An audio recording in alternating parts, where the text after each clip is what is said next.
अभी केमिस्ट्री का lecture number 1 शुरू करेंगे। तो स्टार्टिंग का चैप्टर जो है वो सॉलिड स्टेट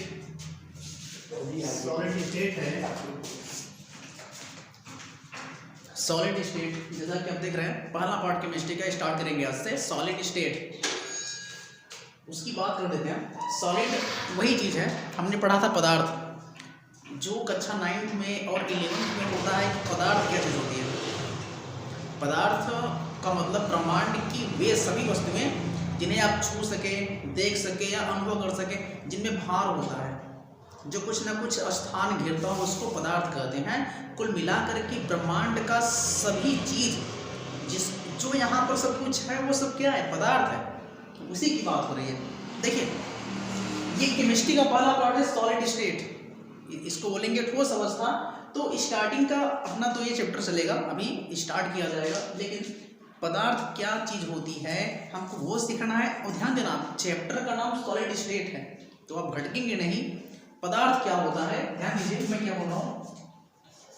पदार्थ, इस चीज़ को मैटर भी कहते हैं। पदार्थ माने क्या? ब्रह्मांड की वे सभी वस्तुएं जिन्हें आप देख सकें, छू सके, अनुभव कर सकें, जिनमें कुछ ना कुछ भार होता है, जो स्थान घेरता है, उसी को पदार्थ कहते हैं। कुल मिला करके पूरे ब्रह्मांड को ही क्या बोलते हैं? पदार्थ कहते हैं। जैसे पृथ्वी है, जिसको आप पदार्थ कह सकते हो। तो यहाँ पर क्या होगा? पदार्थ या इसको हम लोग बोलते हैं द्रव्य, ये मैटर होता है, द्रव्य। अब हमको पता है कि पदार्थ की 3 अवस्थाएं होती हैं। देखिए, एक को बोलेंगे आप सॉलिड, वही चीज जो कक्षा 11 में था। एक होता है जी ठोस, और एक को बोलते हैं द्रव, और एक को बोलेंगे आप गैस। यही पदार्थ की 3 अवस्थाएं थी, ठोस, द्रव और गैस। देखिए, अब अभी क्या होगा, इसको बोलेंगे आप सॉलिड, एंड ये कहलाएगा अपना लिक्विड, एंड ये है गैस।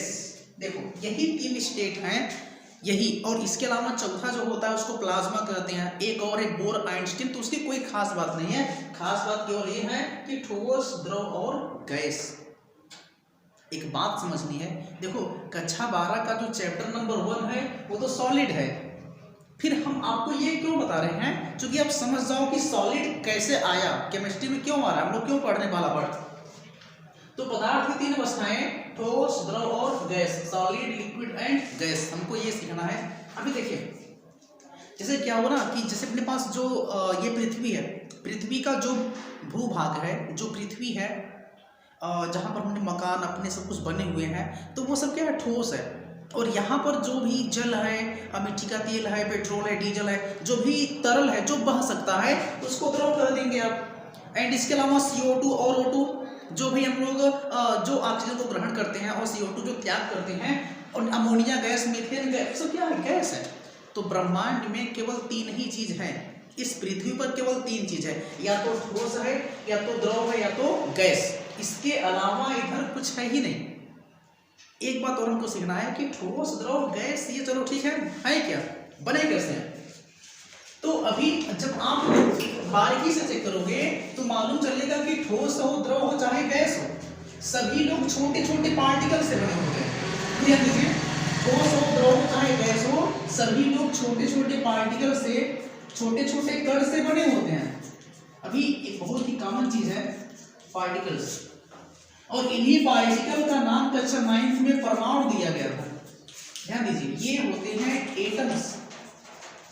अब सीखना यहाँ पर है, यहाँ से स्टार्ट होगा अपना सिलेबस कि यार सभी ठोस, द्रव, गैस तीनों लोग हैं, तीनों कण से बने हैं, उन्हीं को परमाणु कहते हैं।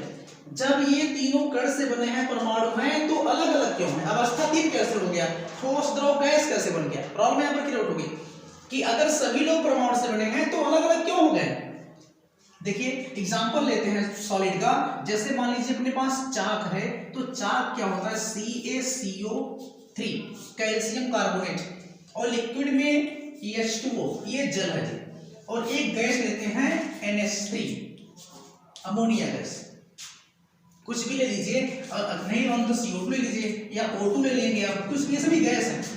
ये अपना वाटर है, ये जल है, लिक्विड फॉर्म में। और ये CaCO3 जो है वो चाक है, ये सॉलिड होता है। अब ध्यान दीजिए, हमने क्या बोला कि चाहे ठोस हो, चाहे द्रव हो, चाहे गैस हो, वे छोटे छोटे कणों से बने रहेंगे, कणों। तो कण को क्या बोलते हैं? परमाणु कहते हैं। अच्छा, ये तो ठीक है। प्रॉब्लम यहाँ पर है कि जब सभी परमाणु से बने हैं तो ये ठोस क्यों हो जाएगा, ये द्रव क्यों हो जाएगा और ये गैस क्यों हो जाएगा? प्रॉब्लम यहाँ पर क्रिएट होती है। अब बात समझिए, होता क्या है कि ठोस के जो कण होते हैं, अभी जैसे अपने पास चाक है या अपने पास लोहा, चलो ये अपने ही लेते हैं, एक सिंपल एग्जांपल Fe, एक लोहे की छड़ है। फिर क्या करेंगे आप? अब लोहे की छड़ जो होगी वो लोहे के परमाणुओं से बनी रहेगी। अब ठोस में खास बात क्या होता है कि ठोस के जो परमाणु होते हैं, ध्यान दीजिएगा, बहुत ही नजदीक होते हैं। देखिए सटे सटे होते हैं, कण से बना हुआ है, ये तो बात सही है, लेकिन इसमें खास क्या है कि इसके जो कण होते हैं बहुत ही सटे सटे होते हैं। और द्रव के क्या होंगे? द्रव के कण थोड़े से दूर दूर रहते हैं। फिर इससे क्या फर्क पड़ने वाला है? अभी गैस का जो होगा वो और भी दूर दूर रहेगा। एक बात समझेंगे आप बारीकी से। अच्छा देखिए, ध्यान दीजिएगा, अभी सभी लोग कण या परमाणु से बने हैं, ठोस भी, द्रव भी, गैस भी। हमको सीखना क्या है कि अगर ये तीनों, नंबरिंग कर दूं, ये फर्स्ट है एंड ये सेकेंड और ये थर्ड, ये तीनों, अगर ये तीनों परमाणु से या कण से बने हैं तो तीनों में अंतर क्यों हो जाएगा? ये ठोस हो गया, ये द्रव हो गया और ये गैस क्यों हो गया? वजह यह होता है क्योंकि जो ठोस के परमाणु होते हैं बहुत ही नजदीक होते हैं, द्रव के परमाणु थोड़े से दूर दूर होते हैं, गैस के और दूर होते हैं। फिर इससे क्या फर्क पड़ने वाला? देखिए अभी दो परमाणुओं के बीच में, दो परमाणु या दो कण जो होते हैं उनके बीच में जो ये स्थान है, इस स्थान को अंतरा आणविक स्थान कहेंगे आप। और इन परमाणुओं के बीच में या कणों के बीच में जो बल लगेगा उसको अंतरा आणविक बल कहते हैं। अब ध्यान दीजिए क्या होगा, अगर ठोस में क्या होता है, परमाणु बहुत ही नजदीक होते हैं, सटे होते हैं, इसका मतलब यह है कि यह जो स्पेस है ना, ये ठोस में होता ही नहीं। जब ठोस में स्पेस नहीं होगा तो यहाँ के जो कण होंगे प्रबल बल के द्वारा बंधे होते हैं। जब प्रबल बल से बंधा रहेगा तो कोई भी कण कहीं पर भी गति नहीं कर सकता, और जब गति नहीं कर पाएगा तो इसका जो आकार है, ध्यान देना, इसका जो आकार है और जो आयतन है, आकार और आयतन दोनों निश्चित हो जाएगा। और जिसका आकार और आयतन निश्चित होता है उनको ठोस कहते हैं। यहां से बात समझेंगे आप, इनके कण नजदीक होते हैं इसलिए आकार आयतन दोनों निश्चित। तो जिन पदार्थ की वह अवस्था जिसके आकार और आयतन दोनों निश्चित होते हैं उनको बोलते हैं ठोस।